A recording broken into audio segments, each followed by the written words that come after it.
Hello, hello, hello. Welcome back to my channel, everyone. I'm Dr. Perkins, a board-certified OBGYN, and I'm so passionate about talking about these things, and especially today's topic, which is weight loss and fertility. I love both of these because when we think of weight loss, sometimes we can feel like we're stuck and we just can't really get to where we want to be.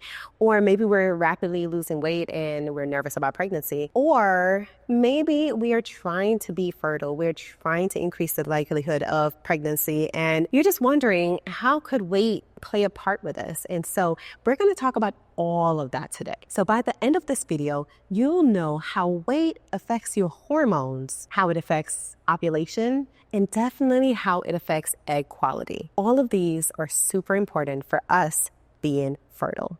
So let's talk about it.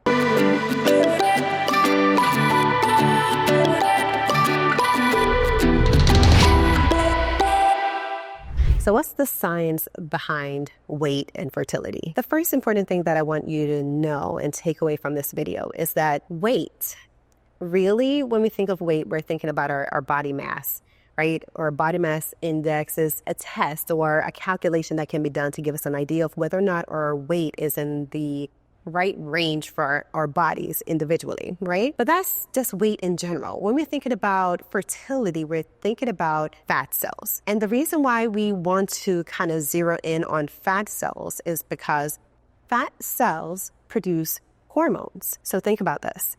If you are someone who's on the thinner side, you don't have as much fat cells on your body and in your system, you are not adding a tremendous amount of additional hormone to your body. Not saying that thin is better, but we want to focus on fat cells. If you are obese or overweight, you may have more fat cells overall on your body.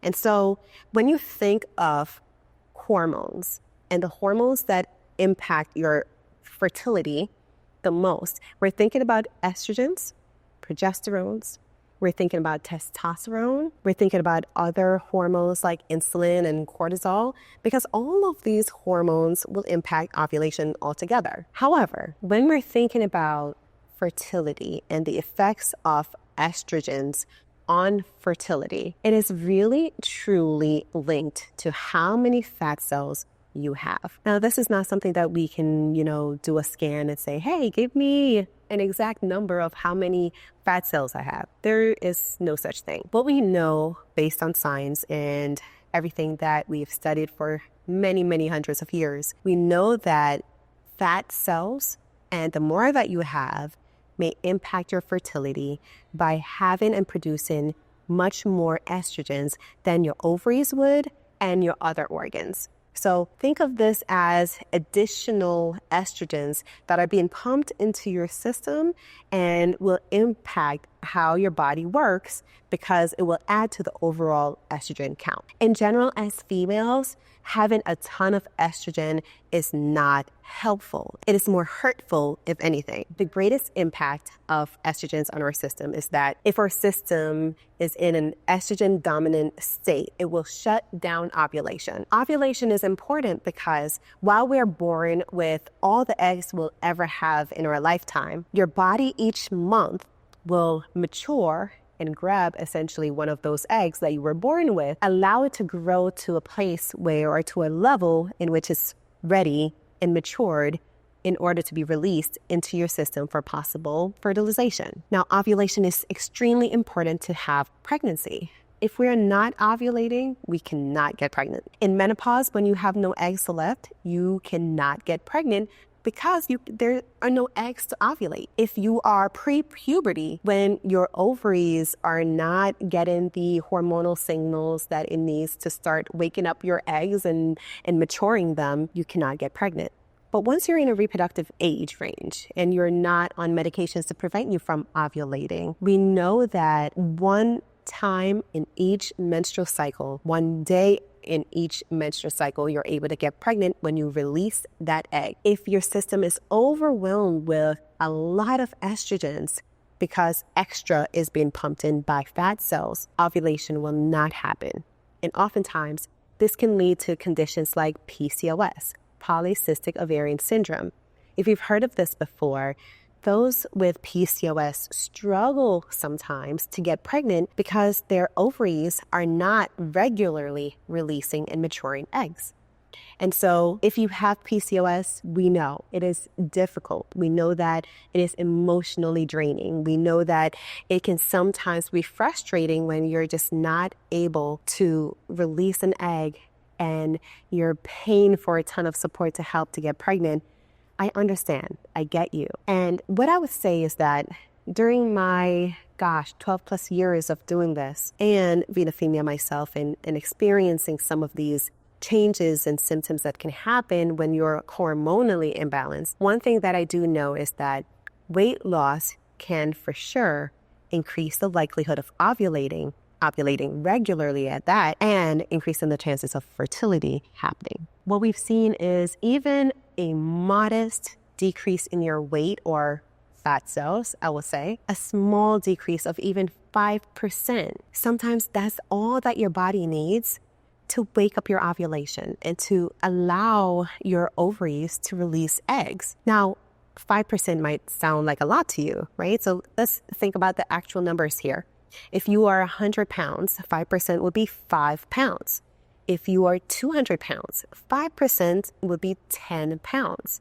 So can you ideally lose 10 pounds with focus and determination? Yes, you absolutely can. And what I want you to know here is that that change in your weight sometimes is all that you need to jumpstart ovulating and having your fertility just be back to where it's supposed to be. What's the importance of weight loss? Yes, you'll shrink your fat cells. And I'm going to say shrink your fat cells because a lot of times patients and even some of my members in my groups will say to me, well, Dr. Perkins, I lost 20 pounds. You know, we've been doing the program. Everything is going really well. And I'm feeling phenomenal. This is where I want to be. I've lost about 20 pounds of fat cells. Not quite. Now you've lost weight, which is great. Yes, your ovulation is back to par, which is wonderful. But know that what changes in your body with fat cells when you lose weight is that the fat cells are actually shrinking. They're not disappearing. We're not frying them. We're not, getting rid of them through our kidneys or liver or stool or urine. We're actually just shrinking our fat cells. Now, does that impact our bodies just the same in a positive way? It absolutely does. It does in that your body will not be pumping and releasing as much estrogen in your system as it previously was when your fat cells were bigger. Now, if you have PCOS, it is really truly important if you're overweight or obese and you have PCOS, it's important that you shrink those fat cells. It is imperative.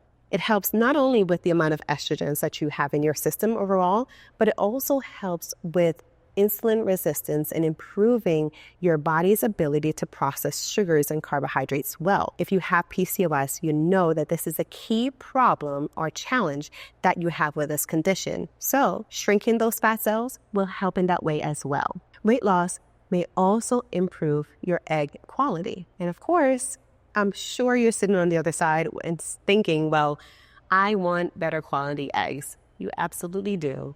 Most of us do. And if you are able to lose that weight, if you're able to shrink those fat cells, if you're able to decrease the overall amount of estrogens in your system, what happens is as your eggs are maturing and as they're preparing to be released, they are in a much better state of development and maturation that it allows them to maintain their quality and you don't lose that over time, so that when you are making this human, you're having the best version of yourself being prepared for this human to develop. Now, if you're in a situation that you are not able to lose weight or you're not able to get pregnant for one of the many reasons why some struggle with infertility, having less fat cells overall will also improve the likelihood of having success with IVF. IVF is in vitro fertilization. Sometimes we may need some assistance.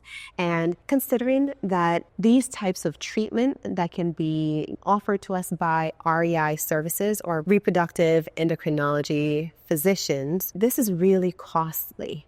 And so we want to make sure that when we are focusing and working so hard to successfully become pregnant, that we are working and focusing as much as we can to make sure that our uterus and our pelvis is in the perfect place to receive this pregnancy and the treatments that are being done. If you're trying to lose weight, there are many different ways that you can go about this. We can change our lifestyle. We can become more active, making sure that we're regularly exercising and stimulating our system so we can burn extra calories. We can focus on our nutrition, making sure that we're not eating processed food, we're cutting out dairy, we are increasing green vegetables or cruciferous vegetables so that we are increasing the amount of fiber intake that we have and removing excess hormones and estrogens. There's so much that we can do in our lifestyle to help to lose weight and improve our internal hormonal picture. Outside of just the physical and the things that we're eating, we also want to make sure that we're sleeping well, sleeping 7 to 9 hours per night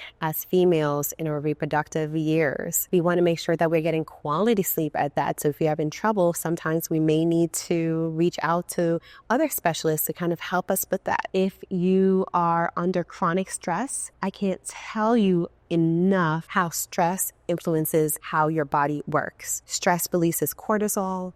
Cortisol will block other hormones from functioning well. And with that, just throws off the cascade of hormones that need to happen with ovulation and fertility. And so if you find that you are extremely stressed out, we want to focus on trying to remove those sources of stress, 1, or 2, get help or figure out how to better process the stresses that we're experiencing. Now, some of these are not as easy to do as it is for me to say. I know there's so many challenges can come in the way here. The goal is to, 1, identify that this exists, and then try to create a plan to help to improve your current situation so you're not as stressed out. Now, weight loss in general is not a magical fix. These incorporate so many different variables that we have to kind of put in the mix together to help us become the best version of ourselves and to be able to be the best version for a possible pregnancy. But be kind to yourself. I tell all my patients and all my members to be kind and gentle with yourself. You want to create programs, you want to create plans, you want to create goals, and you want to work at them, but do this by being kind and loving to yourself at the same time. If you're having trouble or difficulty with your weight loss journey and with your hormonal journey and definitely with your fertility journey, I am here to offer you some help and some assistance. Now, again, this is not a magic pill, but I'd love to send you a free version of my ebook, Hormones Don't Lie. Within this ebook, I give you strategies for how to balance your hormones better and give you strategies to improve your life overall. If you'd like this, click the link below and I'll be more than happy to send it to you. Thank you so much for watching today. Thank you for being here. Thank you for participating. Thank you for leaving the comments. Thank you for all the love, and I'll see you next time.